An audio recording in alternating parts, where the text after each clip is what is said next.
to support the platform just in case anything like this happens again, you can do it by way of PayPal, Patreon, Cash App, and also by the Anchor. And you can also further support the platform by way of going to the Teespring store or the shoe store that is located in the comment section below.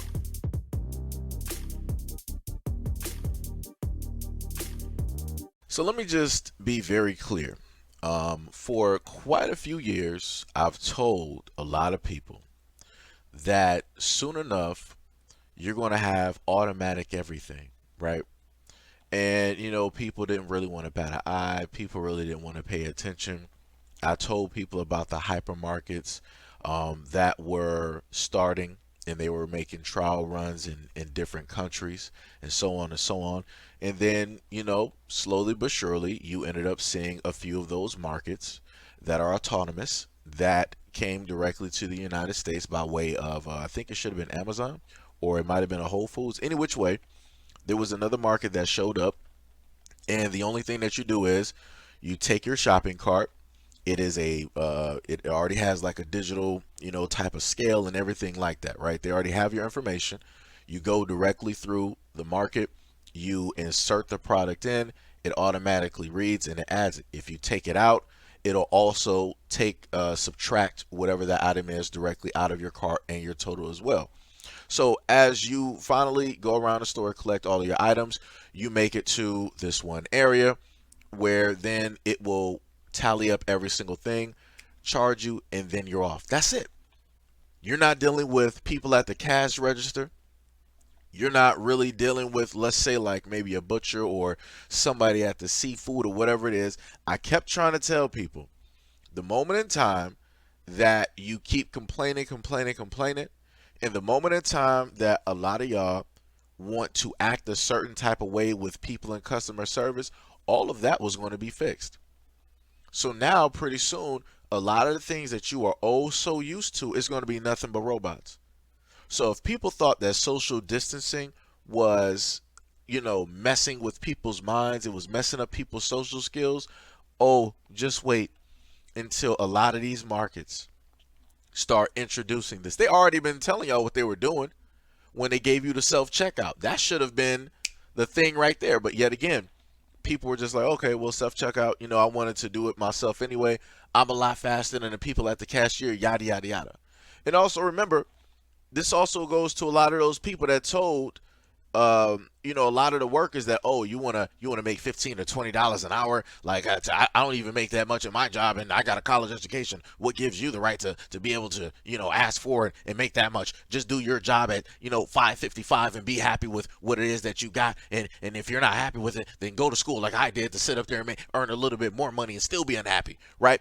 That's what a lot of people have stated. So yet again, to a lot of those people that, in a sense, have that college education, that complain about fast food workers wanting to make more money, right?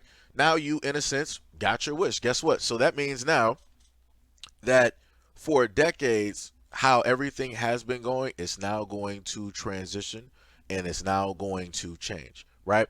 So now that means that the landscape within the next 10 to 15 to 20 to 30, matter of fact, I'll just max it out to about 40 to 50 years. The landscape is going to then change, right? So before, when a high school diploma was something way back when, of course, by the time that the mid 90s to the 2000s, right, that became pretty much trash. It was bubblegum paper, right? So then during the times of the 2000s where an associate's and a bachelor's was, actually something, it's like, yo, man, I got an associate's, yo, I got a bachelor's. Like when you told people that, people were happy and ecstatic for you. Now that's become just like a high school education. It's expected for you to basically have that. It's nothing for you to have that. That's not even a bare minimum at this moment in time that you're supposed to have. So now you're going to have an instance where people are fluctuating into college, gaining more debt, not having the money to basically actually finish out college, right? So even if they do finish, they're going to be in debt. If they decide to take a break or quit, they're still going to be in debt. And guess what? Now those people that ended up stopping because of whatever reason in college, now they're going to have to find a job. And that job is more than likely not going to be where it is, or specifically what they, took the college courses directly for. Because we all know that 9 times out of 10, when you go to college, they're not going to give you stuff that is specifically dedicated towards what it is that you want to do. If that was the case, then a lot of these college courses would be pretty short. It wouldn't even be what it is. It wouldn't be 4 years. It would be way less than that. But the reason why it's 4 years is due to the fact that they give you so much crap that has nothing to do with nothing. And they're trying to use as much as the money of the money that the government gives you.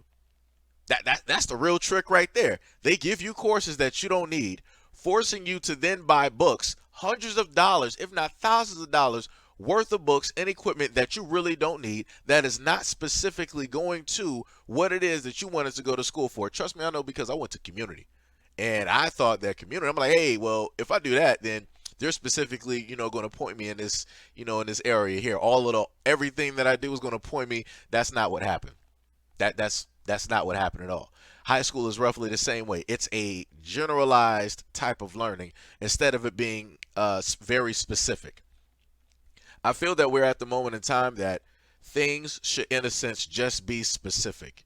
People should have a choice on what it is that they, in a sense, want to learn. Like, all right, so let me just go back a little bit. Let's say the first 2 years of high school is generalized, right? But when you become a junior and a senior, those next 2 years, everything can be very specific and pointed into a certain direction. Because I know that some people give pushback. No, no, no. Everything should be generalized. You should have to know about everything and yada, yada, yada.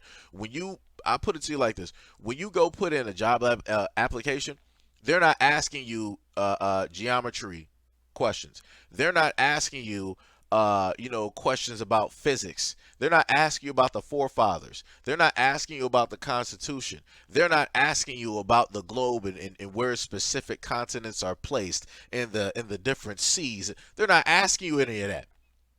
It's literally you basically answer a couple of questions that might have to do with the company, your previous work history, other things that you can throw directly in there, your social security, your name, and all that. Bow, you do that. Even when you potentially maybe got the job, when you finally got the interview, they're not asking you any of the things that you learned in high school. So again, that's going to be wasted knowledge. Again. And it's always wasted knowledge. What is the main thing that they sit up there and tell us? If you don't use it, you lose it. 9 times out of 10, when you ask a lot of adults about the stuff that they learned in high school, it's rust. It's a lot of stuff that's not coming together. Because these are things that are not actually used in the real world unless it is a specific area that you are going in. Anyways, enough of my tangent. The main thing that I'm telling people is this. I told y'all that this was coming, and now it's here. And I told y'all what the next step was going to be before. And that is soon enough coming as well. There's a lot of things with tech I done told people and gave people a whole heads up on. And, people opted not to want to pay attention. And that is up for, grown individuals to do. But what shouldn't be up for you to do is to decide that you want to ignore what it is, and then you want to make your children ignorant of all of that information. That is the worst thing that you can decide to do for a parent. And the main thing that I've told a lot of y'all is like, yo, start putting your kids in trade schools. Like, you want to put them into like these 50, 40, $100,000 a year like colleges and stuff and whatnot or whatever. That's cool. That's great. Go ahead and do that if you want to. For everybody else that can't really afford that, or you're a little bit leery of that, find some trade schools. Put your kids in those trade schools. Let their minds be opened to a lot of those choices that are out there, because I promise you this, you put those kids in trade schools, they will be self-sufficient.